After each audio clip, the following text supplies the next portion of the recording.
దేవాదల దగ్గర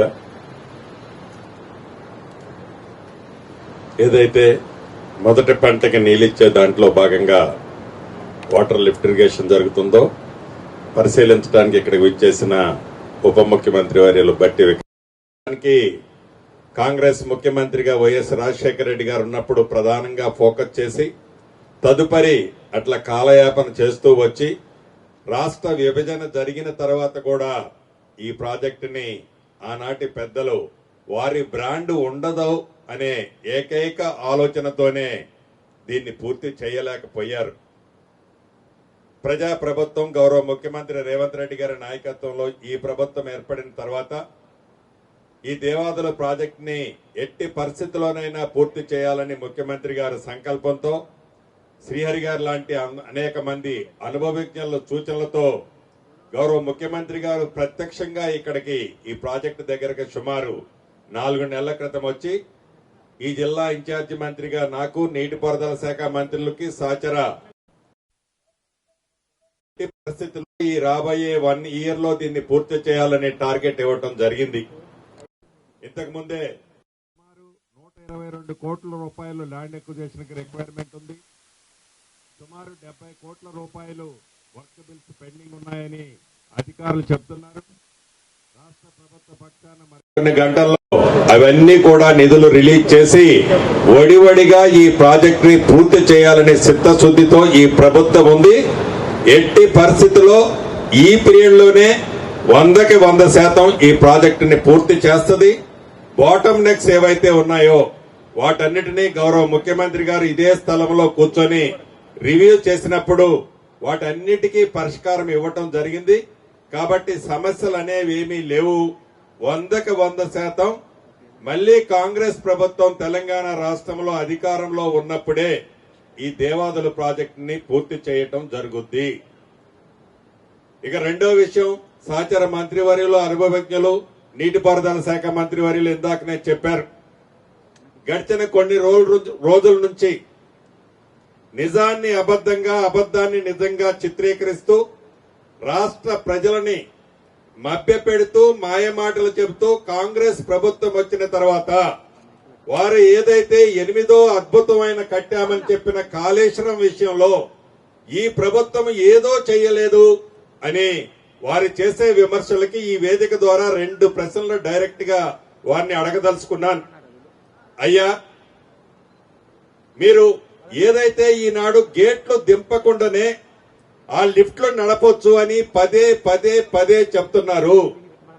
అటువంటప్పుడు అసలు మీరు ఆ 3 బ్యారేజీలు ఎందుకు కట్టారు? గేట్లు దింపకుండానే మీరు లిఫ్ట్లు నడపొచ్చు అనే సలహాలు ఇచ్చినప్పుడు సుమారు 12,000 కోట్ల రూపాయలతో ఆ 3 బ్యారేజీలు కట్టడానికి కారణం ఏంటి? దాంట్లో మీ స్వార్థం ఏంది?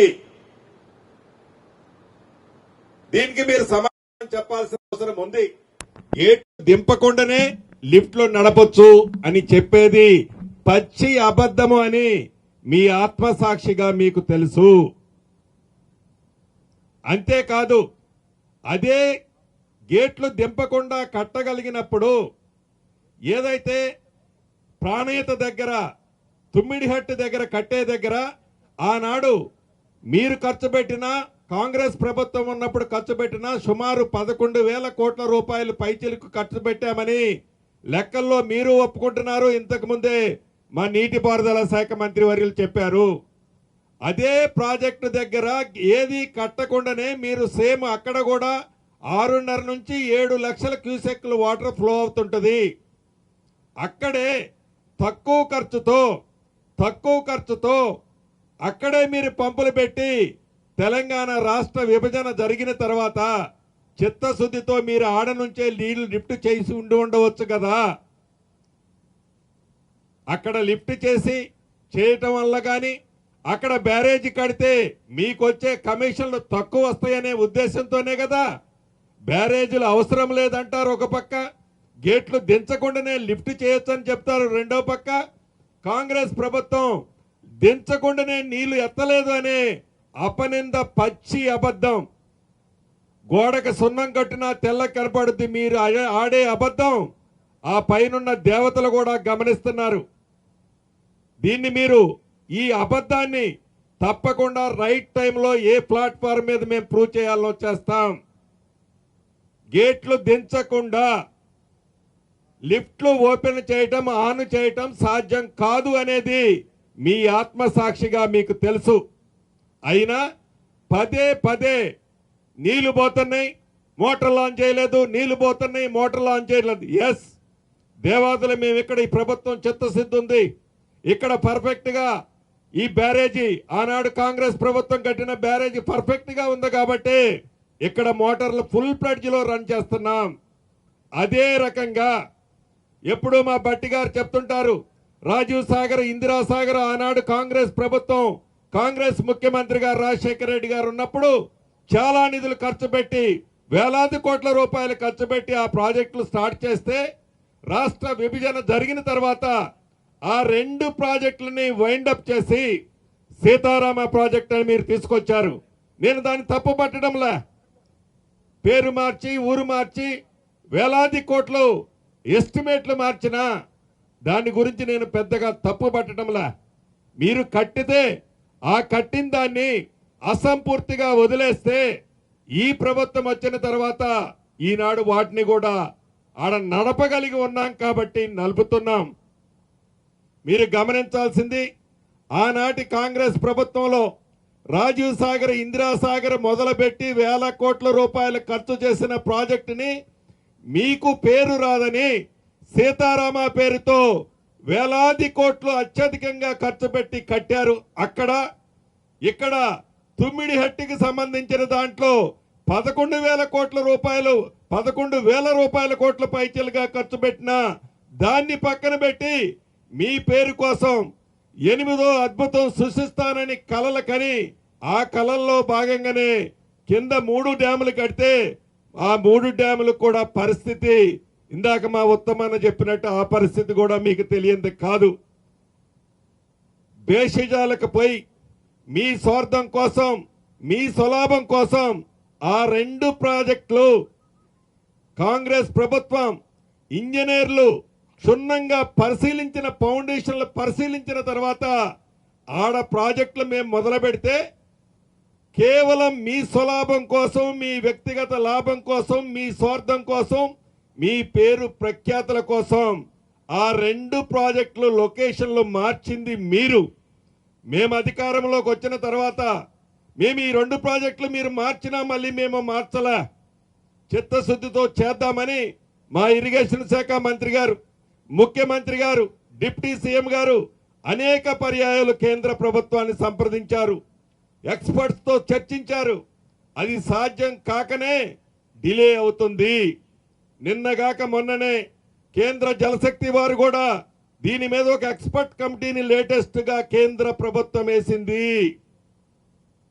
కేంద్ర ప్రభుత్వం వేసి తొందరపాటు నిర్ణయాలు కాదు, కమిటీ ఇచ్చిన రిపోర్టు ప్రకారమే నడిచే విధంగా సూచనలు ఇవ్వటం జరిగింది.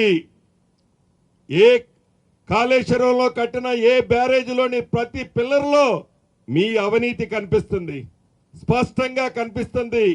ఆ అవినీతిని కప్పిపుచ్చటం కోసం, ఆ అవినీతి సొమ్ము ఎక్కడ బయటపడుతుందో అని భయంతో తెలంగాణలోని రాష్ట్ర రైతాంగాన్ని రెచ్చగొట్టాలని, ఈ కాంగ్రెస్ ప్రభుత్వం మీద గుడ్డ కాల్చి మీదెయ్యాలని ఏకైక తపనతో ఒక పక్క అబద్ధాలు రావు, రెండో పక్క డ్రామాలు రావు, ఇక ఇంట్లో కూర్చొని సలహాలు ఇచ్చే శకుని మామ ప్రయత్నాలు తెలంగాణ రాష్ట్ర రైతన్నలకి తెలుసు.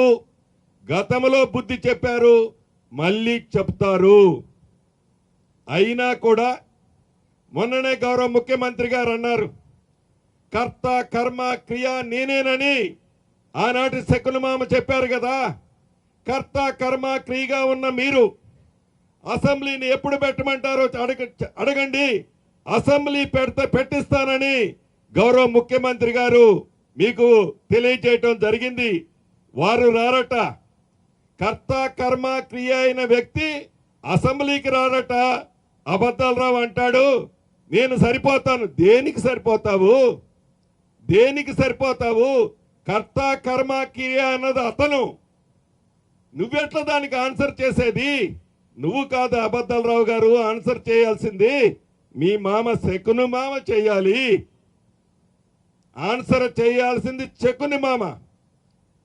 తెలంగాణ ప్రజలకు క్షమాపణ కోరాల్సింది అసెంబ్లీ సాక్షిగా శకుని మామ, మీరు కాదు. ఎందుకంటే కర్త కర్మ క్రియ అని చెప్పిన వ్యక్తి ఆయనే, అదే అసెంబ్లీ సాక్షిగా. కాబట్టి ఇప్పటికైనా గౌరవ ముఖ్యమంత్రి గారు, డిప్యూటీ సీఎం గారు అడిగిన ప్రకారం అసెంబ్లీలో డిబేట్ చేయటానికి ఈ ప్రభుత్వం సిద్ధంగా ఉంది. ఒక్క రోజు కాదు, ఎన్ని రోజులు కావాలంటే అన్ని రోజులు. మీరు కట్టిన కాళేశ్వరం 3 బ్యారేజీల్లో ఎన్ని పిల్లర్లు ఉన్నాయో అన్ని రోజులు చేయటానికి, దాని మీద డిబేట్ చేయటానికి పిల్లలకు ఒక రోజు చొప్పున చర్చించటానికి ఈ ప్రభుత్వం సిద్ధంగా ఉంది. మీరు ఒట్టిగా గుడ్డ కాల్చి మేదేస్తే మీ కంటిన బురదంతా మేము కడుక్కుంటుంటామని ఈ కరువుని ఆసరాగా చేసుకొని రైతాంగాన్ని రెచ్చగొడుతూ, రైతన్నలను రెచ్చగొడుతూ కాలం గడుపుతూ ఈ జనం మధ్య మీరు చేసే అసత్య ప్రచారాలు ఆపుకోవాలని ఈ వేదిక ద్వారా వారిని కోరుతూ సెలవు తీసుకుంటున్నాను.